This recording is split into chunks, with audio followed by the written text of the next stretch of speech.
I'm waiting on David Douyard to come in.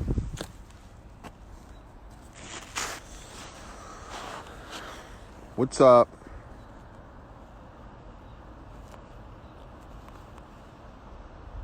How y'all doing?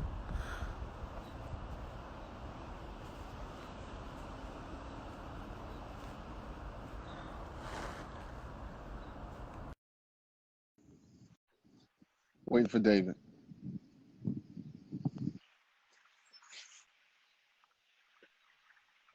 There you are. What's up, my brother? How you doing? I'm good. How are you? Good. It's a bright, beautiful day. Oh my God, it's a great day. Yeah. It's too nice to be inside, that's for sure.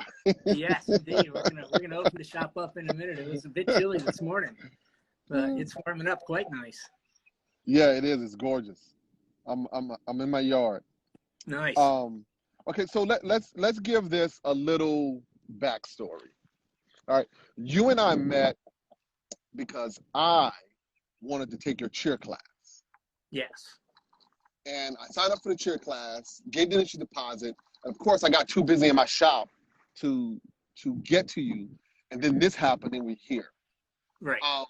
Let's also say that Jeff Lefkowitz is going to be like our third party advisor on this, and whatever it is.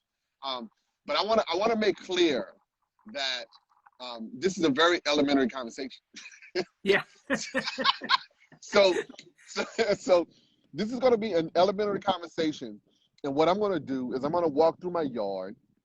Right, we're going to start out with logs, and what are good logs, what are bad logs, and then we're going to end up by the slabs, and then from the slabs we can we'll go through what is good in a big slab to use as parts for chairs, and what's not, how thick you want to cut it, all of the little things that we don't know. And I know you do a class, Lefkowitz does a class, Bernie does a class, Canadian Woodworks does a class and sell templates. So there's lots of other ways to get more involved in this, but we're just going to do the very minimum, because that's where I am. I've always wanted to do chairs, but it's a lot of work, and it takes a lot of lumber, and a lot of times there's a lot of waste. So I never sat down long enough to take a stab at it. But after talking to you, I figured, you know what? Let's go do this in the yard and do a walkthrough. So I have a couple. I'm going to turn the camera around. I got a couple of piles, right? Yeah. My yard is a mess, kind of like my shop. So I'm going to start, and you can. It's a little windy here. Can you hear me? Yep. I can hear you fine. All right. So I'm going to show you a pile. Now, initially, this is what I thought that I could use for chairs. All right. You see these cutoffs? Yep. Right? Those are maybe 2 feet, 30 inches, right? That's all walnut. There's some burl over there. But I initially thought that this stuff that I could use for chair parts. Maybe not, I don't know. But, that's what I was thinking. So now, let me ask you, would these straight pieces, would that be ideal or no? The straight pieces would be good, right? So if you look at the lengths that you need, right? And so let's talk mostly, because we started talking about building ladder back chairs, Yep. versus a Windsor chair, right?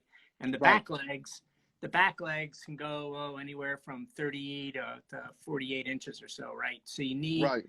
and the number one requirement I have is straight grain, no knots, no bends, twists, things along those lines. So the second piece they have are all the rungs and the front legs, and those are all 24 inches and shorter. So Okay. if it's straight, then you can use it. Okay, so like this log wouldn't be good for that. No. No, you can see that. You can see one that The knots in it. the knots. Like You have all the of start this of the stuff. crotch right there. Yeah, this. Yeah. Okay. All right. Yep. All right. You So may now, be able to use. You may be able to use that center section, but it doesn't look like there's a whole lot of length here. in it. Yep. Yeah. Long enough to go. Okay. Yeah. All right. So, okay. Now this is the thing that you and I joke about, right? This is a big Yep. can. The top of that is cherry. And it's like Yep. 18, 19 inches long, right? And you always comment, oh, that'd be great for chairs. And I'm like, man, ain't no way I'm cutting that thing up for chairs. but that's where a lumber guy comes in, is that you are looking at that, or you can make a lot of chairs out there, and I'm looking at that as that's a beautiful big piece just as it is. Yeah. All right, so here, and you know, and for the law guys, this is how we get it, right? Yeah. I don't say no to that. So this is walnut, like this is white oak, right? But at the top, it looks like, nope, that's not good either. No. So none of that would be ideal. Correct. All right, so what? Okay, what about this one? You see how that curve is? So that would be no good either. Correct.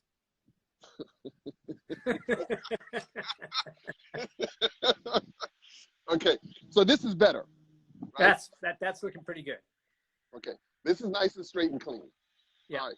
Okay, so all right, now here, this is all my reclaimed wood. I'm gonna say no to that. So we're here cleaning the mill. That's my sawyer. Hola, senor. So we have a bunch of logs there. So this is more your style, right? That's more my style. Yeah. So we got some hickory in there. We got some white oak. Yeah. So, and here is more straight. So, okay. Now, question, right? With this has been here for a couple of years, right? And we get these cracks in it. Yeah. How does that work? You flatten it out. Go ahead. Yeah, slab it out, and slab it out. We can't use the pith anyways because it's just too bendy. So you're working around it, and ideally, the best that I'm looking for is rift sawn, right? Okay. For these ladder backs, I need some that's quarter sawn, but most of it is all rift sawn and some is plain sawn. So by the time you slab that, right, the amount of small checks that you have, you can cut out, and right. it's not a big deal. So you're not gonna, you can get a few rungs around that centerpiece, but it's not. Right, so we would right. So we cut it here, and you're looking for more of this. Yeah. So what I'm looking for is slab the whole thing. Right. You get it from center to center. So I want the straightest grain you possibly can get. So cutting right down the center of the tree and then just slabbing it off. And I usually have my local guys slab it at 9/4. Okay. And that gives me plenty of room. So my finished legs on for these ladder backs range anywhere from 1 3/8 to 1 5/8 inch thick. And I'm bending them at that 1 5/8 inch. Okay. Right. So the 9/4 allows me to play a lot with that grain, and if there's any checks or anything, I can take that out of it. Right. That's a lot of room for movement. It's a lot of room for movement, and I've gotten so that I can get it down so I can even take 8/4 slabs, and sometimes even something a little bit less than that. I try not to waste as much, But on the ladder backs, I like having that, at 2 1/4 by the time it dries a little bit, and when I'm bending, I'm not bending square stock. I'm actually bending rectangular stock, right? So, okay, because I'm steam bending, and the width is, 1 7/8 thereabouts, and that way, if it's once it's dried from steam bending, if there's any twist in it, I can take the twist out on the joint. Got it.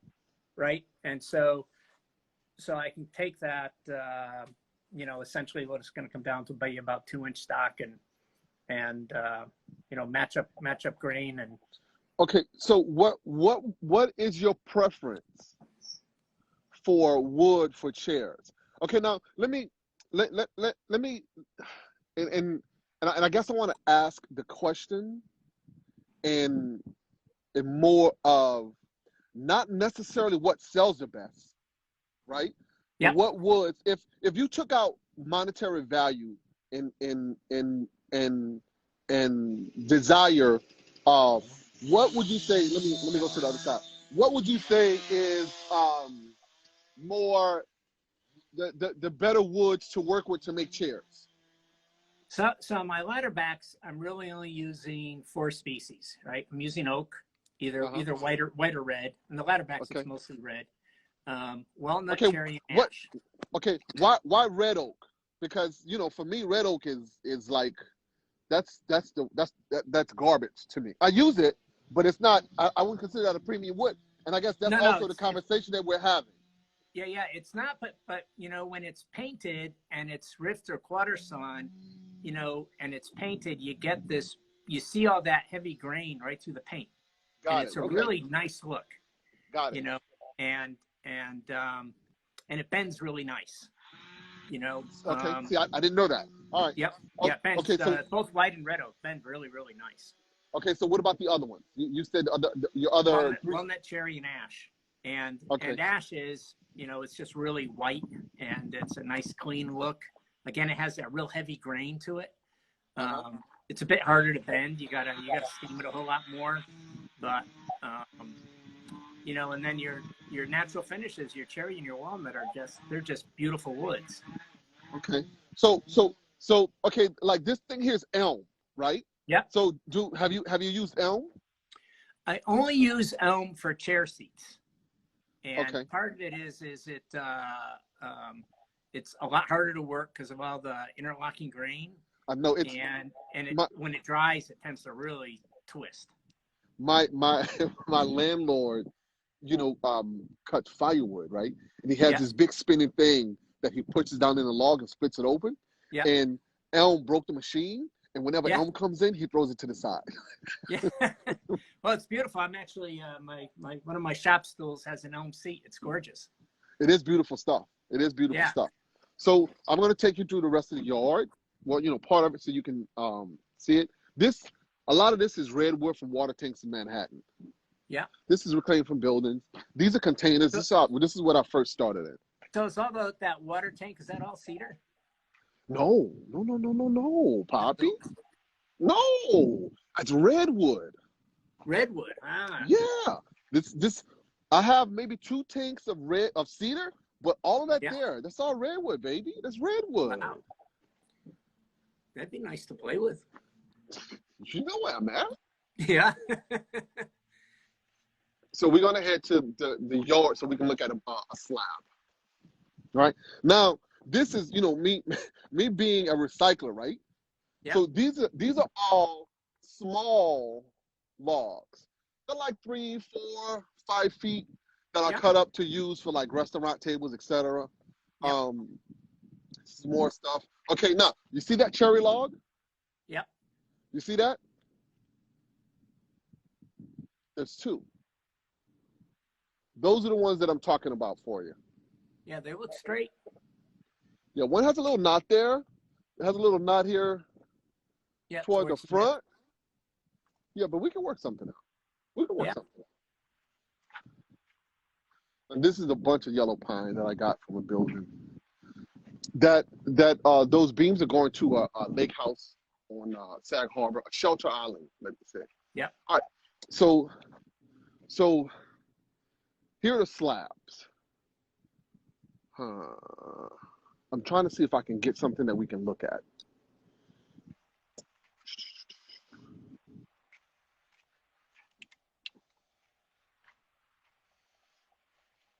Okay, this is a shorter piece. This is maple. You don't use maple. I didn't hear you say maple. I actually use a lot of maple. So in ladder back chairs, I'm not using that much maple. I use a little bit. But I haven't had much call for maple ladder backs. But I use all the turnings and all my Windsor chairs are all sugar maple. They're all hard maple. Okay. And I buy those in 9/4 slabs. Again, super straight grain. And and then I cut them into squares and I round them and do all the turnings because they hold an edge just beautifully, and they finish up so nice. Okay. Right. So that chair that you posted, all those turnings are sugar maple. Got it. Yep. Okay. Now, um, okay, so we mill, you steam bend, and you turn. Yep. That's a lot of things. Yeah. Um, so you don't bend the stuff that you turn, right? Sometimes. That sounds pretty cool. Yeah. Yeah. So some of the Windsor chairs, there's a style called the birdcage chair that has turned. First you turn it, then you bend it. The posts there.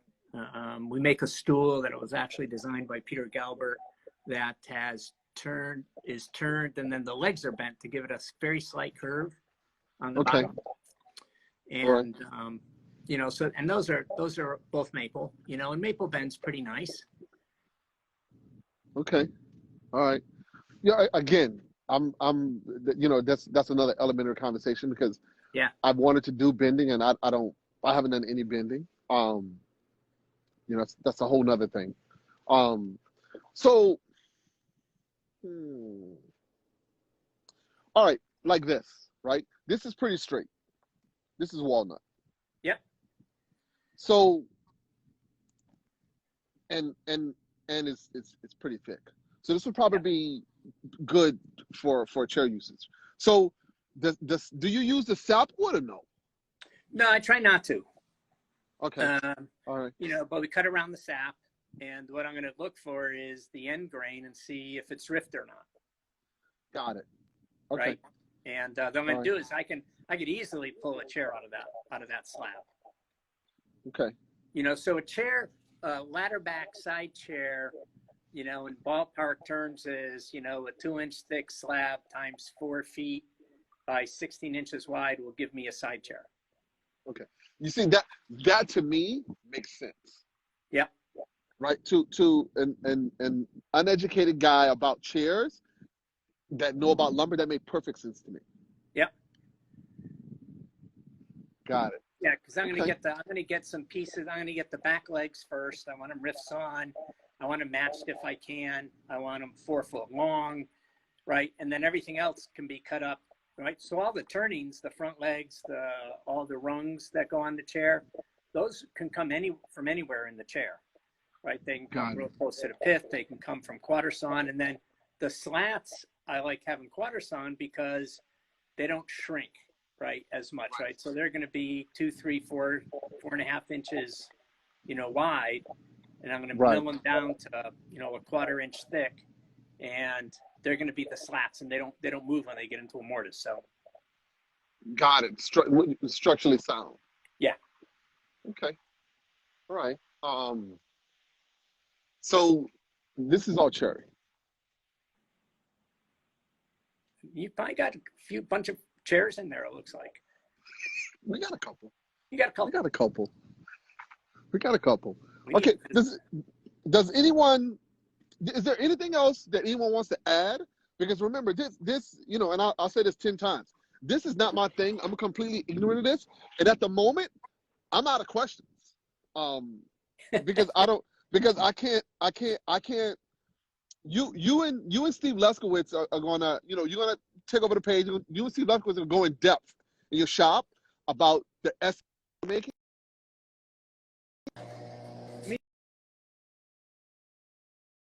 Pop outside a little bit.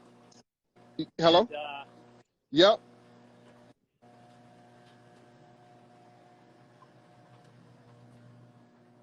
So I flipped around, and these There we are go. There we go. some sugar maple slabs, right? They're 9/4. All right. They're wonderfully straight. They got a little bit of spalt to them, but they're not anything bad. And what I'm going to do is I'm going to cut these, and they're going to make Windsor chair legs. Okay. You see, to me, all I want to do is take 2 of those, glue them together, put some legs on it, and sell it. Yeah. But that's what this is about, because there's so much more to a tree than what you and I do, and that's what we're venturing off in. Yeah. Go ahead. Yeah, so I've got some. So this is a leftover from some white oak log that I have, but you can see it's really straight grain. And the white oak that I use for Windsors and that steaming, that actually gets riven, right? So I take I take a mallet and some wedges and a froe, and I get it down into long, thin strips, and I can take that and make it really small, and then I can steam bend it, and all my Windsors will come out of white oak. Got it. And I've got a few other logs here that are a mismatch.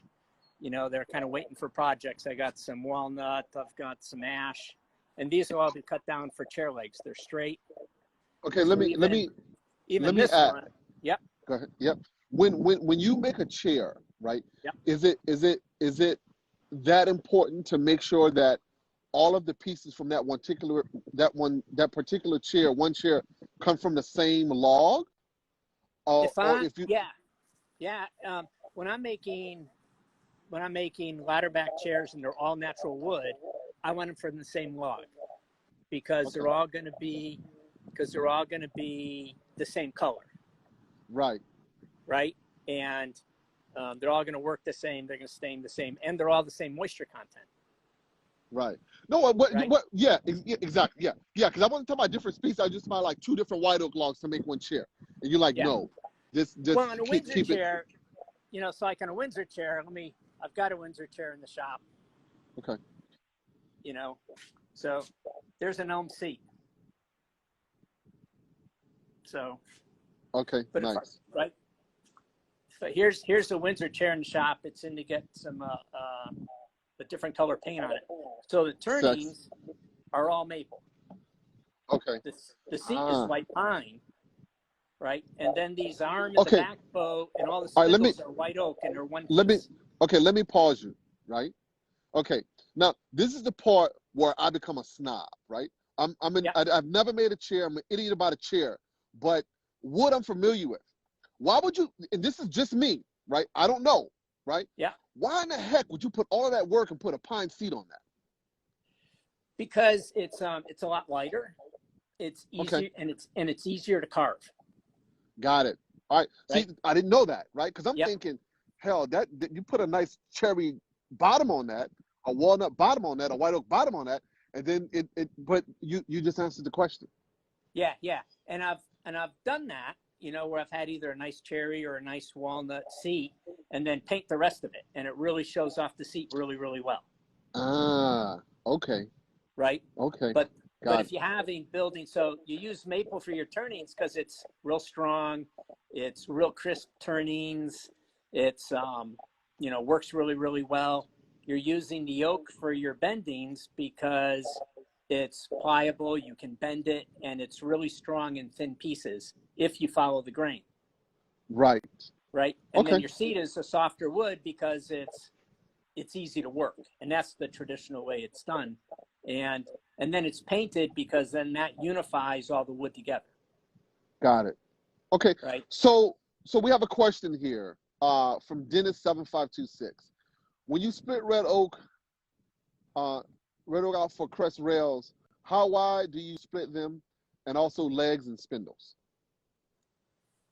So the spindles, I'm generally starting off at a 1 inch blank. And they'll when I'm splitting them, and then when I shape them to rough, they come down to between 3/4 and 7/8. And then a finished spindle with, the little diameters, the little bulb that you see down there, they're somewhere around 5/8, 11/16, somewhere around that range. Okay. The top bend that you see there started as a 7/8 inch square, 8 foot long piece. Okay, and you have a jig obviously to bend that after steaming it. Yeah. Okay, all right. Derek here, low price, high in comics. How many chairs can you get from one log? Oof, a lot. Like I said, it's a ladder back side chair is about 12 board feet. Right. Right.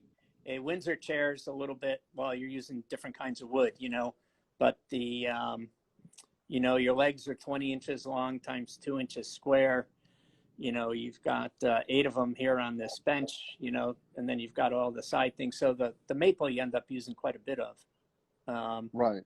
You know, but on the ladder backs, you know, so there's a sample of a ladder back. It's in red oak that's been painted, and you can see the bend. I say, and that chair is about 12 board feet. Wow. Right, because it's thick. It's 8 Right. quadrant. Yep. Right. That's where you get it. But that whole chair is made from the same board. One board. One board. Okay. Yeah. Okay. Yeah. Cool. Yeah. So they start, right. I pulled some out. So here's some walnut. I don't know if you can see it. Yep. It is straight grain.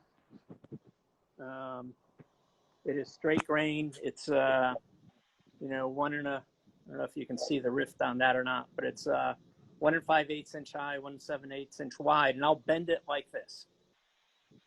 And it's going to come into a bend that's similar to one of those. Okay. And you can see on this ash piece, right, I've got grain that runs continuously. Let's find it here. Right, I've got grain that runs continuously through that whole bend. Okay. Right, and it allows me to get super strong. There's no weak points in that leg. Got it. Right, and that's the reason why you're bending, is that you don't want the end grain. You know, you don't want any kind of cross grain to come in, because then that's a weak point in the chair. Got it. You know, Okay. and the same in the rungs, right? All the rungs. Here's an ash rung. I don't know how good you can see it, but the grain is just perfectly straight from end to end. So any pressure that goes on that wood, it's not going to split on you and break off. Right. Right. Okay. Make sense? Yeah, it makes sense. It makes sense. So again, you and Jeff are going to get into the essence of chair making, and I'm going to, you know, take the next step toward designing a chair and try to make it. Of course, you know, I'll be seeing you about that. So does anyone have any more questions, or do anything you want to say? Anything you want to add? Can you hear me? Yep. No, I think I said when I'm building chairs, I'm looking for 5 things. I need a strong chair joint, right? Because it gets the most abuse out of any furniture in a household is a chair. Right. Right. And so those joints have to be strong and do it. So I'm looking for what I call the 5 things, right, that Jeff has always talked about in his blog and everything, is that I want really straight grain, because if I get grain run out, that's where chairs break. Then I want my grain orientation to be right, so that, you know, as wood shrinks and moves around, it's going to shrink together and hold the joint tighter. Right. Now, let me tell you, when I did timber framing up in Oregon, and that's what they said about, this was 20 years ago, about building a timber frame and using wet lumber, is that it all shrinks together. Yep, all shrinks. So in these chairs, and as well as my whingers, I use a wet dry, right? So the mortises are all air dried or fairly green, right? So they're maybe in the 12 to 16%, you know, maybe a little bit more moisture content. But the tenons I super dry. Okay. So they'll go into a kiln if it's a rung, or if it's just a Windsor chair leg, just that top tenon will go into the kiln, and that'll get super dry. And then as the mortise dries, it shrinks, and as that tenon comes back to room humidity, right, ambient humidity, it expands, and that joint is really, really tight. Right. Okay. Right? So moisture content's huge in a chair joint. Got it. Okay. Um, yeah, again, I mean, I wish I could ask you better questions, but I don't know any. Yeah. Um, that's um, yeah, um, I think that's okay. So what about like I deal with sassafras, I deal with hickory, I deal with butternut, I deal with mulberry. Um, would any of those species be okay to build a chair with as long as it was straight? Yes, so hickory is traditionally a good wood for both ladderbacks and Windsors. So it acts a lot like the white oak and the spindles that you saw in there. Really strong. You can get really thin pieces if your grain's real straight.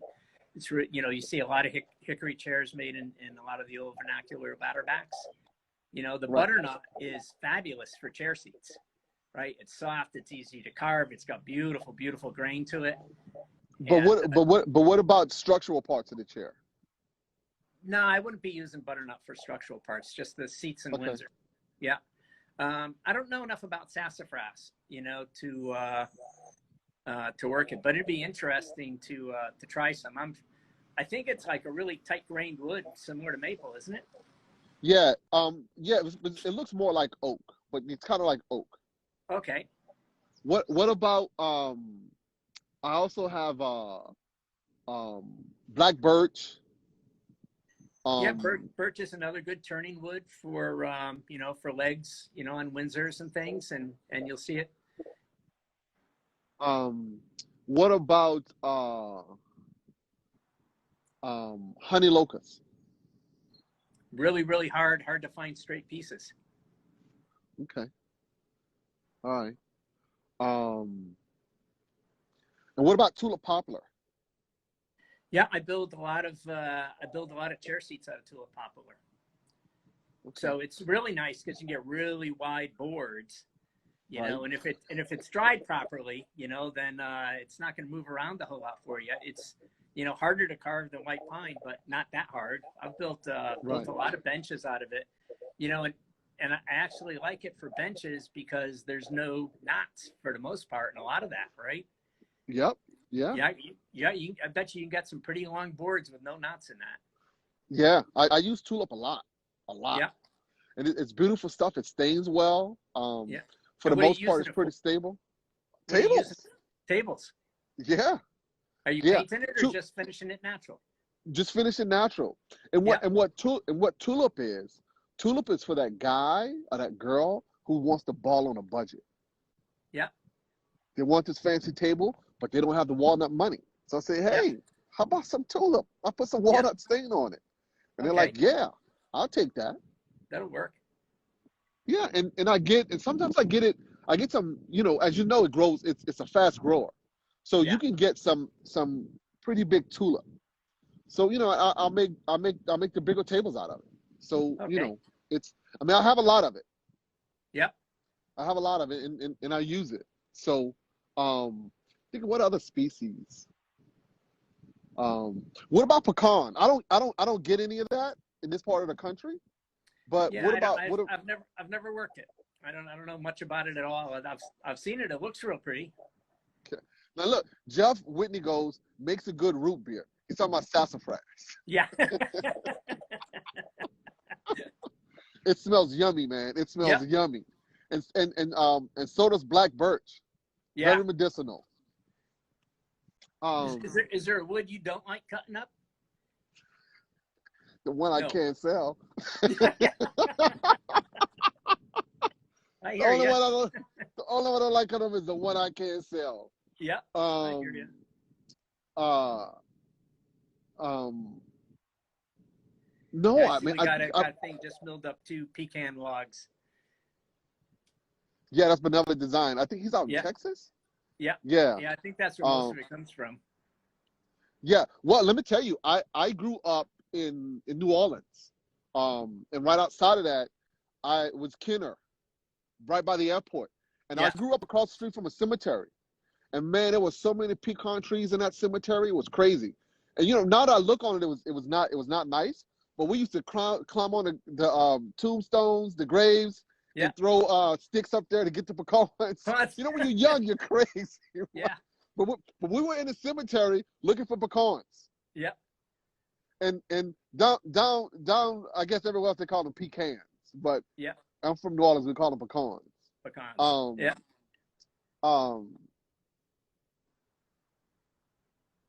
This is at my lumber supply. They refer to the plywood as hickory pecan. Yeah, but it's nothing like Benevolent Designs in Virginia Beach.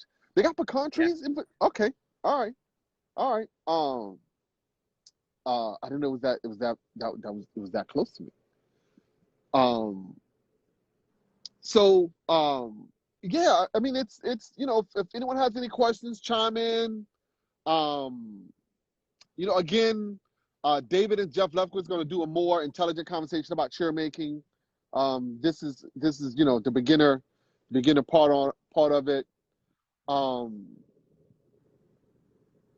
And I don't, Dave. I wish I could extend this conversation, and I can't. Hey, we're doing fine. We're talking the right things, right? What's the right wood for chairs? Right. This is the start, right? Because if you don't know the right woods for chairs, you're not going to do well. And a lot of guys, right? Like me, a lot of guys are going to go and try this and do this themselves at home, and most people do it without doing the proper research. So this, hopefully can help someone. What about applewood? Apple's wonderfully hard. I use it for my mallets. Okay. Carving mallets. Right. Okay. And it smells wonderful. I use it to smoke with. Get some good barbecue.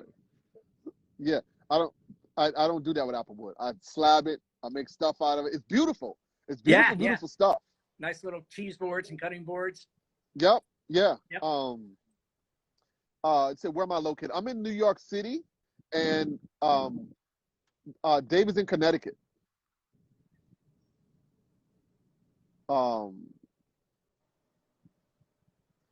do you do your steaming? Jeff Whitney, that's a whole nother conversation. That's another whole conversation. Yep. It's I've got a steam box I built out of just exterior grade plywood, and I used to use a big propane heater with a tank and a radiator exhaust hose pumping in and I got tired of all the propane stuff, and I moved to the electric steamers. And most of the ladder back chairs, they're steamed for a couple hours in order to be able to bend them. There's some pretty big bends on them, and where most of the Windsor stuff, because they're a lot thinner, like they're all under an inch for the most part. Right. They're in there 45 minutes maybe, half hour. And they bend pretty easy. Oak bends really easy anyways, Okay. All right. And here Dennis says, what tools do you use for splitting the log into pieces? Just, wedges and a mallet and then a fro. Man, it's muscle power. That's all it is. Yeah. Some hustle and some muscle. Yeah. Yeah. Now, okay, let me ask. Do you necessarily have to split it, or can you just put it on a saw and cut it up? Well, the trouble is, if I want continuous grain down. Right. You got more control. You got more control. Yeah, I got more control. So on the Windsors, where those spindles are really, really thin, they come down to about 5/16 of an inch, and I got continuous grain running top to bottom, and they're not going to break. Right. Got it. If you were to cut that out of a log, there's no way that you could get that. Right. And that's why you always see guys doing that. I'm like, why the hell you just put that on a saw? But it makes sense now. Yeah, it'd be quick and easy. And wrong. Yeah, I fixed tons of kind of factory made chairs where the spindles broke because they got short grain in there somewhere, right? Yeah, well, that's why we're having a conversation, man. Yeah, it's that short grain will kill you every time. Yep.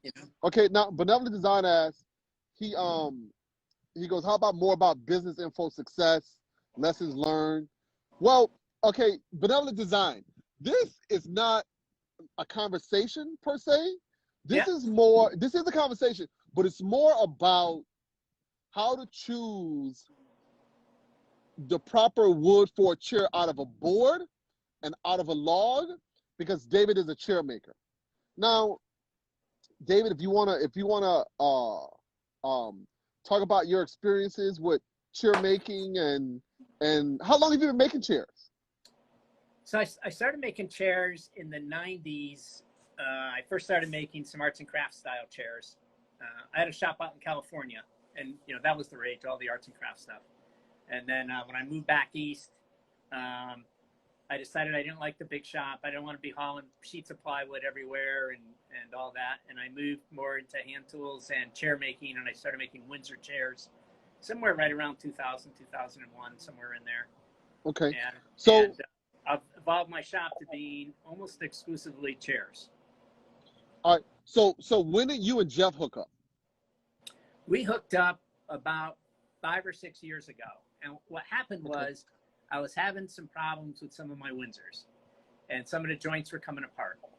And I'm going, I need to find a better way to do this. And none of the big Windsor guys had any time. They're just like huge demand for some. There aren't that many, right? There's not been many chair makers. And I ended up hooking up with Jeff, and he goes, I'm booked. Can't talk to you. He goes, but and he goes, but if I have an opening, I'll call you. And he did, like about a week or so later, and I went down and we became friends. I ended up teaching with him a little bit, and then started teaching in my own class. But it comes down to those 5 things, that were ignored by my original Windsor chair instructors, which is I want really straight grain. I want to pay attention to grain orientation. Okay.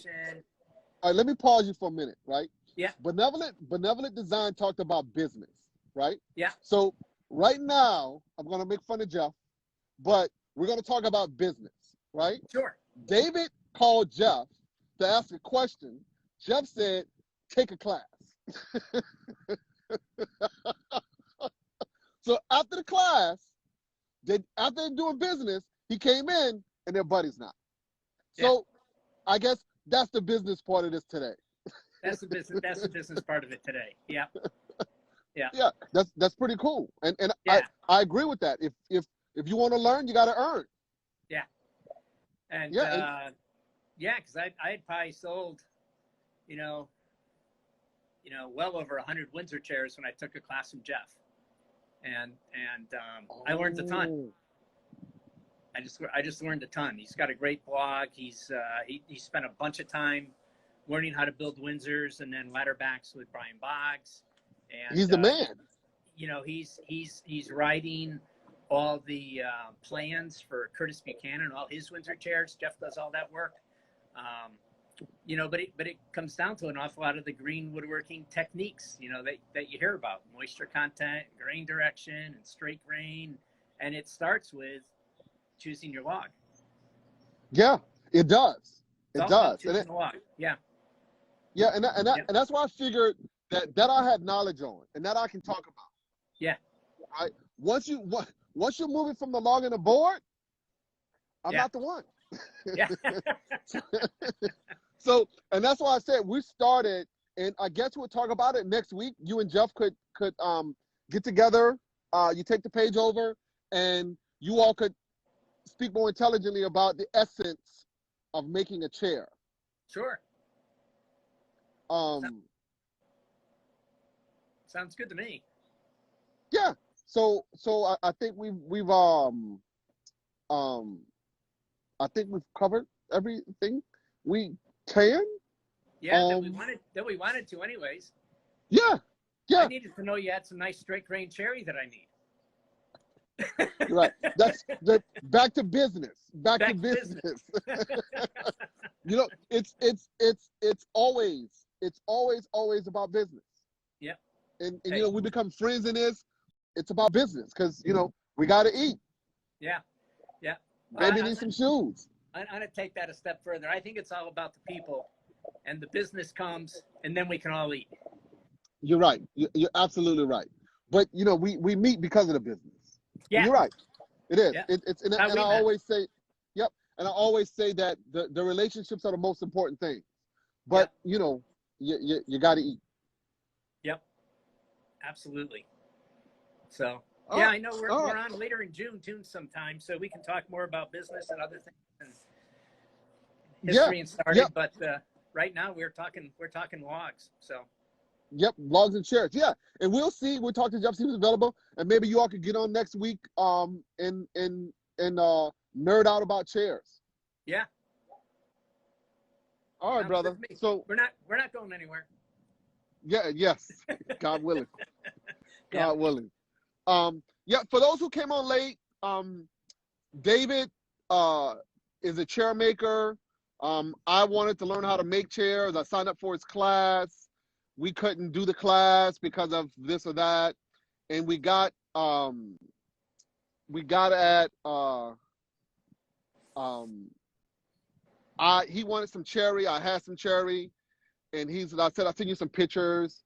I was like, well, why don't we just do a conversation about it? So we hopped Yep. on, and here we are. So thanks again, man. Thank you. And I'll be in touch. Yeah, I look forward to getting down and seeing that yard when it's opened up a bit more. Yes, absolutely. Yeah. All right, brother. Thank you all. Sounds Have good. a good one. Cheers. Bye now. Yep.